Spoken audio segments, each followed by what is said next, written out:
I've always worked hard to provide for my wife and 2 kids. We live on a farm we inherited from our grandparents.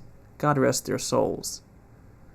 We acquired the property shortly after Cindy became pregnant. We were ever grateful since I was between jobs at the time. My grandparents were farmers, so when we got their land and everything they had with it, it made sense that we kept it going. Growing up, I never visited them very much. I finally know why. We moved in late summer, just in time to profit from the fall harvest. Everything was going great at first. My wife took maternity leave from her job, and I spent my days trying to learn how to do everything that needed done. It was a weird and amazing feeling to work the land like a real salt-of-the-earth person. Then the harvest came. After the crops were collected, it appeared my home was surrounded by death, as what remained of the trampled stalks decayed all around. It was completely natural, but something about an empty cornfield is unsettling. As the days grew shorter, I had less time in the day to tend to the rest of the farm. One day in October, it seemed particularly dark, around 5:30 or 6 o'clock. I was at the bottom of the hill our house sat on, right at the edge of the cornfield. I heard a crunch, like something walking over the dead corn stalks. I turned around sharp, but saw nothing. It was probably just a trick of the wind, I thought to myself. I resumed my work, but didn't get far when I heard something else. It was a sound like no other. It reminded me of the way a cat hacks at a fur ball, but significantly louder and deeper. It initiated a primal fear, one that made the hairs on my arm stand up. Goosebumps raced down my spine as adrenaline gave my chest that tingling sensation as it was dumped into my bloodstream. I whipped around and caught a glimpse of what I can only describe as a nightmare. It had a vaguely human shape, but crawled on all fours at an alarming speed. I saw it for only a brief second, but its skin looked dark gray and hairless. It was thinner than most people would look. I didn't really get a good look at its head, as right as I turned around, it ducked into some kind of hole. I dropped the tools I was using and started speed walking back to the house. I don't know if it was instinct or stupidity that kept me from running, but for some reason, I felt like it was sure to chase me, like a cat would chase down a mouse. The walk back felt like an eternity of looking over my shoulder, thinking I would see that thing running at me on all fours. I was halfway up the hill when I looked back again and saw something that made my blood run cold in my veins. The ground was moving in multiple spots, as if something buried just beneath the surface was crawling out of the dirt. There must have been 5 or 10 spots like this. I stood there just long enough to confirm what I already knew. A single hand escaping the soil and clawing at the ground was all it took to send me sprinting back towards the house. I didn't look back this time. Fear took over, and I was no longer worried about being chased or potentially caught by whatever creatures were digging their way out of hell and into my cornfield. I made it back to my house and exploded through the quaint white back door. My first thought was of my pregnant wife, so I started yelling for her. After calling for Cindy a 3rd time, she answered, as she came down the wooden staircase that squeaked with her every step. She saw my panic, and fear flushed her face. "What's wrong, honey?" she said with worry in her voice. I thought about what I wanted to say for a moment, knowing I was about to sound crazy. "Honey, I need you to listen to what I'm about to tell you, and do your best to believe me." She just stared at me for a moment. "Okay." I proceeded into a rambling mess about these things coming out of the cornfields. When I was finished, she just looked at me, pretty much like you would expect. She could tell I was truly terrified, so in the end, she said she believed me. I had my doubts, though. We left and spent the next few nights at our mother's house. We just told her we were having plumbing issues. Eventually, we had to return home. At least, that's what Cindy said. I was less certain. We pulled into our gravel driveway, the house looming tall over the fields. Everything was quiet, but I knew the fields held dark secrets. That evening was pretty normal. My wife didn't seem too bothered, though. I figured this was a pretty good sign that she just thought I was crazy. The next morning, I drove straight to town, to the nearest gun store. I liked firearms, but never was really in a financial position to buy one. I didn't care at this point. I needed to make sure my family was safe. There was no guarantee a gun would even be effective, but I didn't know what else to do. When I walked in the door with a brand new shotgun, Cindy was instantly angry, and I tried to explain to her that it was for our protection. But even as the words were leaving my mouth, I could tell they didn't have the desired effect. I walked back outside, defeated. I hated that she was upset. But she didn't see what I saw out there in the fields. I took the gun and walked around for a bit. I don't know what I was trying to achieve, but it made me feel better to think I was doing something. Nothing happened, and darkness had fallen over my farm.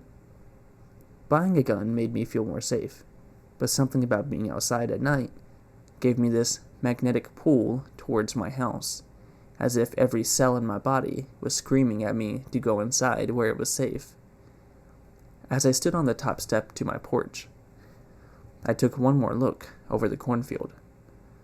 I couldn't see anything but the fog that had settled over the field.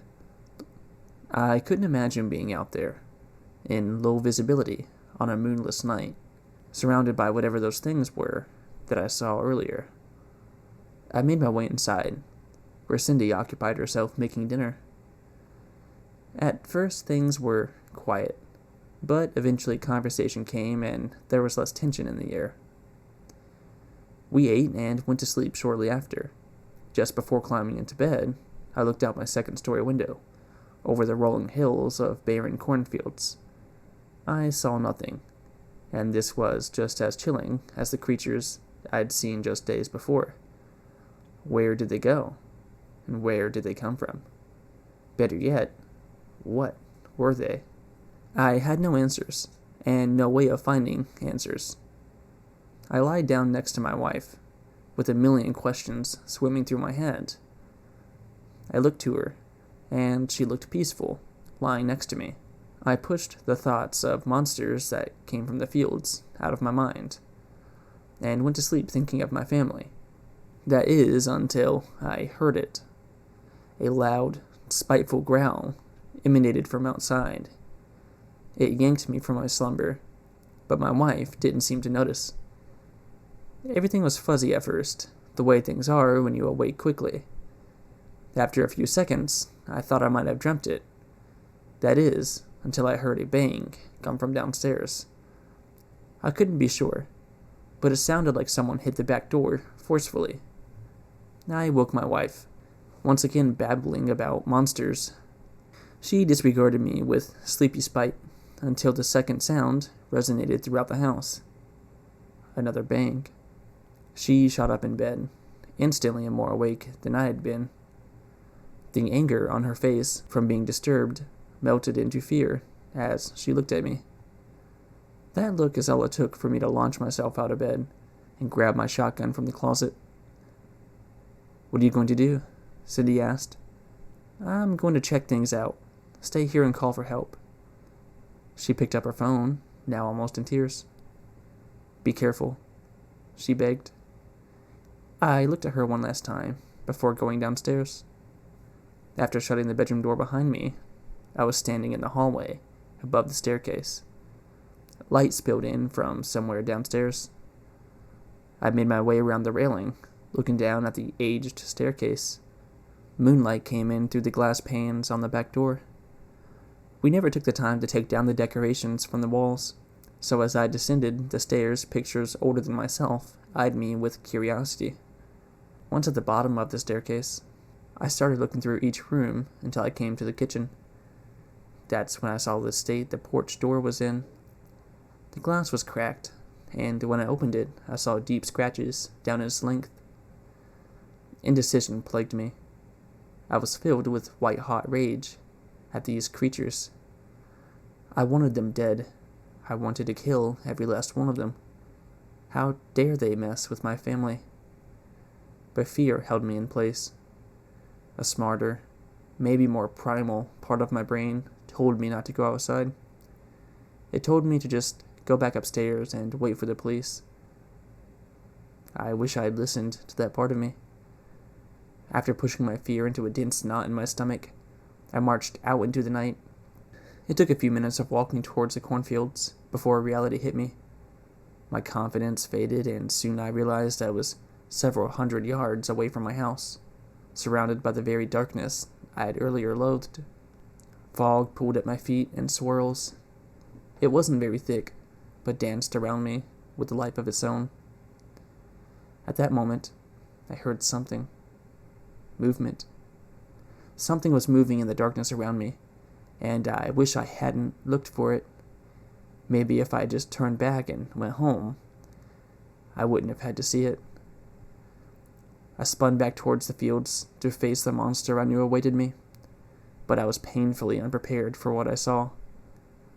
I don't think I'm capable of putting into words what the creature looked like beyond my earlier description. Even if I could, that image isn't something I wished upon anyone. I no longer think they are creatures born of nightmares, because no human could dream of something so damned. I personally believe they are straight from hell, brought to this world by God knows what.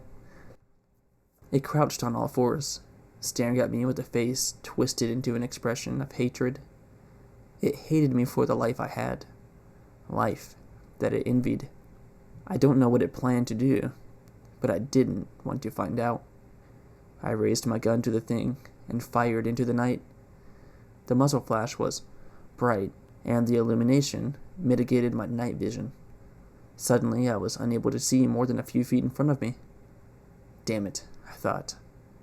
How stupid. I couldn't tell if I had hit it or not.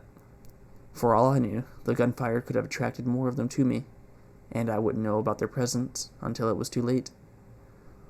I turned and sprinted for the house, just seconds after I took the shot, my ears still ringing. I couldn't tell if I was being chased or not.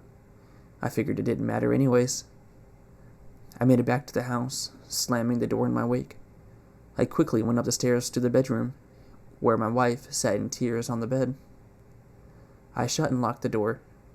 She was still on the phone, but instead of a 911 operator sending out officers, an older gentleman spoke steadily on the other end of the line. She put him on so I could hear him better. The Delays place is old. It's been unchanged for generations. The land there is considered tainted, I guess. The miles of farmland are there simply to prevent the area from being developed. Keeping the land in the family has prevented others from moving to the area and discovering its secrets.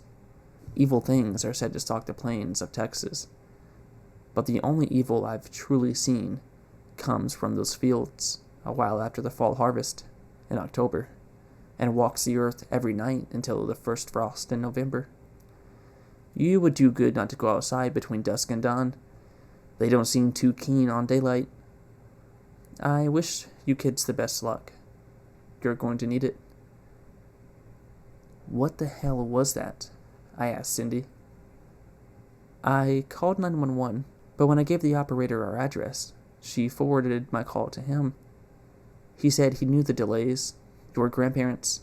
He has a small farm on the other side of the fields, but most of the property was left to you. I thought about everything that had just happened. It seemed impossible. But I had already come face to face with the impossible in my backyard. Just then, a screech cut through the air, shattering the silence that had fallen over the room. I looked out the window, as I had done earlier in the evening before bed. What I saw will stay with me forever. One of those wretched things crawled on all fours to the edge of the field. Its head snapped in my direction at once and looked up at me with glowing eyes. I knew it could see me. It knew exactly where I was. Its eyes still full of hatred. It let loose a ear-splitting scream, a sound full of torment and anguish. Suddenly, dozens of others joined in, creating a cacophony of tortured wails. We didn't sleep at all that night. I sat with the shotgun, aimed at the door until the sun rose. The next day, Cindy and I barely spoke. I knew what she was thinking. Neither of us wanted to stay here, but we didn't exactly have the means to leave. Plus, what about what the old farmer had said? As long as we owned the land, it would remain a field of corn, as opposed to developing into a potential neighborhood where people would move and be plagued by the evil that marked this place.